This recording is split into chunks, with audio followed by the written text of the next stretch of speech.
Shalom. Nous sommes sur formation sur le combat spirituel. Combat spirituel, guerre spirituelle, bataille spirituelle, confrontation spirituelle, tout ce qui a un rapport avec détruire, exterminer les œuvres des ténèbres. Donc, je voudrais que nous parlions sur la partie qu'on appelle la prière, qu'on dit cause de comaille. Et ça c'est l'introduction. Alors, nous sommes à l'introduction sur le domaine de la prière. La prière est extrêmement vaste. Nous allons voir tous les contours et les pourtours en ce qui concerne la prière. Mais là, maintenant, nous allons faire une entrée introductive aussi. Nous allons nous baser sur le texte de Jean chapitre 14 à partir du verset 14. Nous devons savoir une chose fondamentale, c'est laquelle? C'est que le royaume des cieux, Christ et l'Église, qui est son corps, qui est formé par l'ensemble de toutes les personnes qui ont cru, c'est-à-dire Christi en grec, et qui ont l'amba, c'est-à-dire garder ses commandements et son esprit, en l'occurrence le Saint-Esprit. Tout ce qui se fait dans Christ n'est fait qu'au travers d'une chose fondamentale, c'est la bouche, le logos, la parole. Nous parlons, nous évangélisons, nous parlons, nous prions, et nous parlons, nous faisons ce qu'on appelle l'intercession. Des Écritures déclarent que Christ, à l'instant où nous parlons, est dans le ciel, sur le trône de son Père, en train de... La parole est au centre de la victoire dans le combat spirituel. Nous allons voir les trois dimensions. Nous allons voir, nous allons faire un enseignement sur Christ, nous allons faire des enseignements sur l'intercession, sur la prière, sur et bien d'autres choses encore. Donc, nous revenons sur Jean 14, à partir du verset 14. C'est très pointu, très important, parce qu'il y a beaucoup de personnes qui disent qu'ils prient. Ils disent qu'ils prient, mais il n'y a pas de résultat. Ils disent qu'ils prient et on ne voit pas le résultat. Ils disent qu'ils prient et ils ne savent pas. Jean 14. Les Écritures déclarent, Jean 14, verset 13 à 14, nous allons étudier profondément le texte de verset 14. Les Écritures déclarent, et si vous demandez quelque chose en mon nom, je le ferai. Voici une clé dans le combat spirituel, une clé dans la bataille spirituelle, une clé pour avoir ce que tu demandes à l'égard de Dieu, à l'égard de Christ, à l'égard du Saint-Esprit. Il est écrit, si vous demandez quelque chose en mon nom, je le ferai. J'ai mis les différentes correspondances en ce qui concerne les textes originaux. Nous avons Enan, Aiteo, Tis en moi, Onoma, Ego, Pueho. Tout ce que vous allez demander, si vous demandez quelque chose en mon nom, je le ferai. Pourquoi j'insiste sur ces différents points? Pourquoi? Parce qu'il y a deux mots fondamentaux. Le premier mot, c'est demander. Le deuxième mot, c'est en. Et le troisième mot, c'est mon nom, en onoma, et faire, pueho. Ces quatre mots-là sont fondamentaux pour comprendre le secret de la prière dans le combat spirituel. Christ dit, vous allez voir le mot original pour demander, c'est athéo. Alpha, iota, tau, epsilon, oméga, qui signifie réclamer. Tout ce que nous allons réclamer à Christ, tout ce que nous allons réclamer au Père. Donc, pour avoir un bon résultat, il faut connaître les choses qu'il faut réclamer au Père. Les choses qu'il faut réclamer à Christ. Il faut connaître les choses qu'il faut réclamer au Saint-Esprit et les trois sont un. Ça, c'est la première clé. Entrer dans la réclamation. Christ a dit il y a trois types de réclamations. Il faut demander, il faut chercher et il faut frapper. Les trois intensités en ce qui concerne la prière. Je prie Dieu quand je viens de me convertir. La prière arrive instantanément. Matthieu 6 déclare tout ce que chercher, frapper, ou Matthieu 7, et chercher, frapper, et on vous y verra. Bref. Donc, lorsque je viens de me convertir, dès que je demande,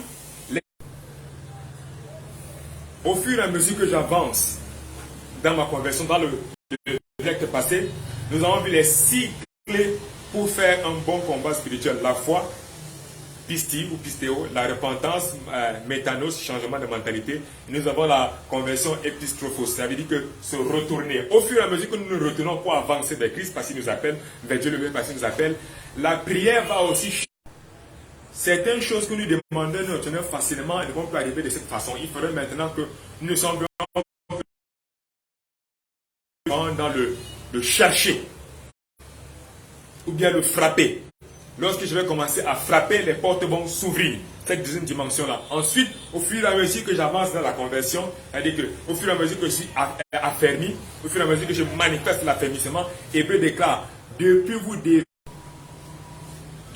devriez être des maîtres. Donc, au fur et à mesure que j'avance dans ma conversion, je deviens un maître en ce qui concerne la parole, en ce qui concerne la prophétie, en ce qui concerne le ministère prophétique autre, que nous allons voir dans d'autres vidéos. Donc, nous revenons ici. Là. Jean 14 déclare, il faut réclamer. Les réclamations se font au Père, il faut connaître lesquelles. Les réclamations se font auprès du Fils, il faut connaître lesquelles. Les réclamations du Fils, c'est le sang.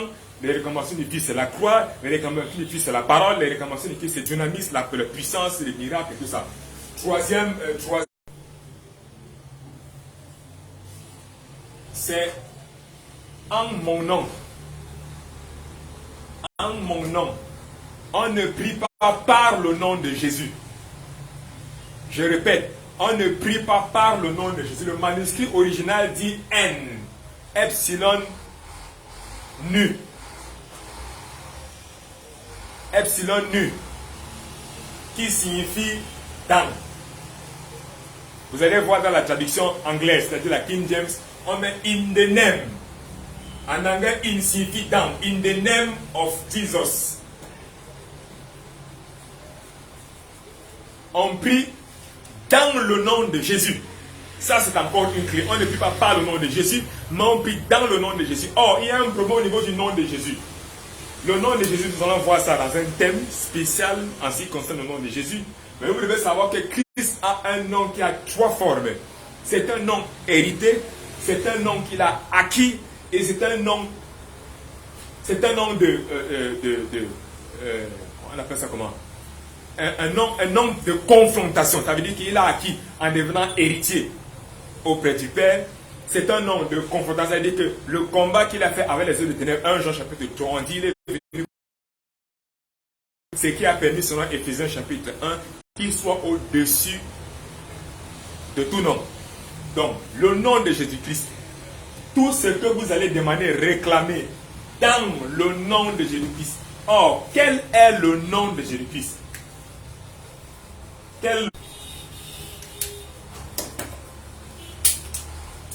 Ce que nous allons réclamer dans le nom, il s'agit de quel nom? Il s'agit du nom qui a été donné par la prophétie. Prophétie des maîtres. Parce qu'il existe plusieurs types de prophéties. Prophétie des maîtres, une prophétie est une prophétie des maîtres lorsqu'elle arrive dans ta vie avec toutes les précisions convenues, toutes les précisions possibles. Tu n'as plus besoin de prier, tu as besoin de chercher autre chose. C'est ça qui signifie la précision des maîtres. Donc, la précision des maîtres dit Jesus Christus en grec.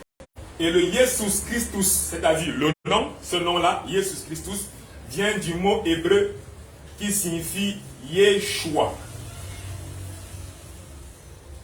Yeshua Mashiach. Yeshua Mashiach. Dans quel nom? Ce nom, c'est le nom de Jésus-Christ en français. En grec, le texte original, c'est Jesus Christus. En hébreu, on dit Yeshua Mashiach. Et Yeshua vient de 2 mots hébreux qui sont le tétragramme YHWH, nous le connaissons, Yahweh.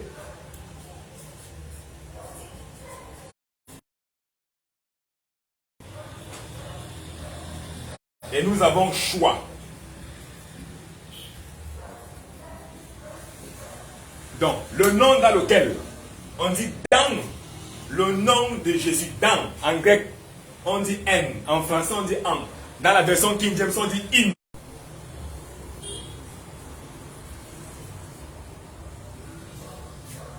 Quel est ce nom? C'est le nom de Jesus Christus en grec. Yeshua Mamasha en hébreu. Yeshua signifie Yahweh Shua, qui signifie Shua, c'est salut. Salut, c'est quoi? Salut, c'est délivrance, c'est guérison, c'est restauration, c'est bénédiction. Donc, le nom de Jésus-Christ a déjà à l'intérieur de lui la guérison. Donc, lorsque tu reçois Jésus-Christ, tu as déjà reçu la guérison. Si tu n'es pas guéri, c'est que tu as un problème au niveau des fondamentaux que nous avons vu dans la vidéo passée, en ce qui concerne la foi, la repentance, la conversion, la justification, l'adoption et autres. Donc, Yeshua Mamasha dit que Dieu qui sauve, Mamasha qui signifie roi, qui signifie oint, qui signifie consacré pour. Donc, Christ est Dieu qui s'est consacré uniquement pour notre guérison, uniquement pour notre délivrance, uniquement pour notre rachat, uniquement pour notre rédemption, nous allons voir ça dans Corinthiens, uniquement pour notre restauration, uniquement pour notre bénédiction. Christ a déjà à l'intérieur de lui, lorsque nous recevons tout ce dont nous avons besoin. Nous allons voir ça dans Colossiens chapitre 1. Dans Colossiens 1, on décrit l'image de Dieu invisible. Et dans Colossiens 2, si je ne me trompe pas, on dit en Christ habite toute la plénitude de la divinité. Donc lorsque nous recevons Yeshua Mamasha, Jesus Christus, c'est-à-dire Dieu qui est consacré pour notre délivrance, Dieu qui est consacré pour notre bénédiction, nous avons déjà à l'intérieur de nous la guérison, à l'intérieur de nous la délivrance, à l'intérieur de nous la victoire sur Satan et ses démons. C'est déjà à l'intérieur de Christ. Donc, nous revenons sur Jean 14. Christ dit, tout ce que nous allons réclamer dans mon nom, son nom c'est Jesus Christus, c'est-à-dire l'Esprit de Dieu qui est consacré pour notre délivrance. Tout ce que nous allons demander dans son esprit, à l'intérieur, nous devons rester à l'intérieur de son esprit. Nous devons rester à l'intérieur de son esprit pour faire une quelconque réclamation et la recevoir. Alors, tout ce que nous allons demander dans l'esprit de Dieu, dans son esprit. 2 Corinthiens donne un mystère extraordinaire. Il dit, ma vie est cachée en Jésus à l'intérieur. Colossiens dit, quand je suis à l'intérieur, je bénéficie de toute la plénitude, la puissance pour accomplir mon miracle. Vous allez voir, il dit, Christ dit, lorsque vous demandez dans mon esprit, il dit, je le ferai. En grec, on dit pueho. Pueho signifie exécuter. Donc, moi, ça c'est mon avis personnel. Je préfère que Dieu fasse, il exécute ce que je préfère que Dieu exécute ce que je demande. Dans Jean chapitre 11, à partir du verset 41 au verset 42, Christ dit, je te loue Seigneur parce que tu m'as exaucé. Père, je sais que tu m'exauces toujours. Exaucer signifie en grec akouo, ça c'est le mot original dans le manuscrit.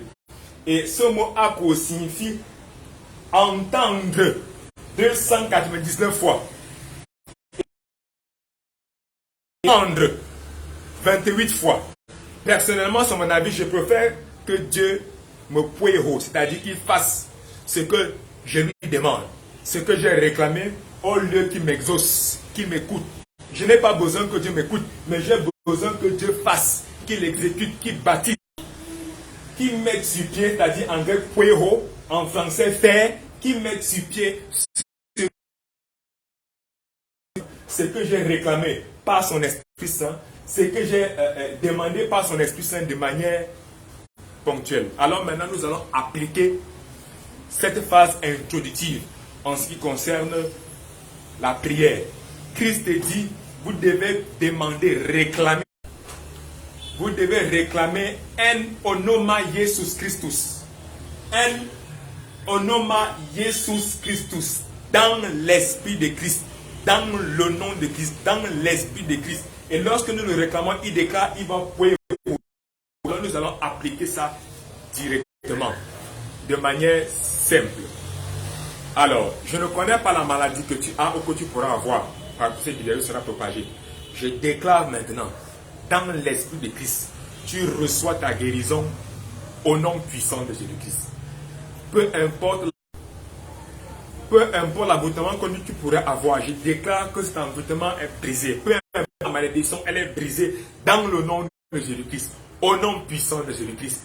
Peu importe la barrière devant de toi, elle est brisée dans le nom de Jésus-Christ, au nom puissant de Jésus-Christ. Car il déclare le texte de Jérémie, ma parole est comme un marteau qui brise le roc. Et il déclare, sa parole est plus tranchante dans le texte d'Hébreu qu'une quelconque, avec la capacité de séparer l'esprit de l'âme. Je déclare ce soir, à l'instant où je parle, peu importe les compagnons au devant de toi, Dieu te sépare maintenant de ces mauvaises compagnons au nom de Jésus-Christ. Peu importe la maladie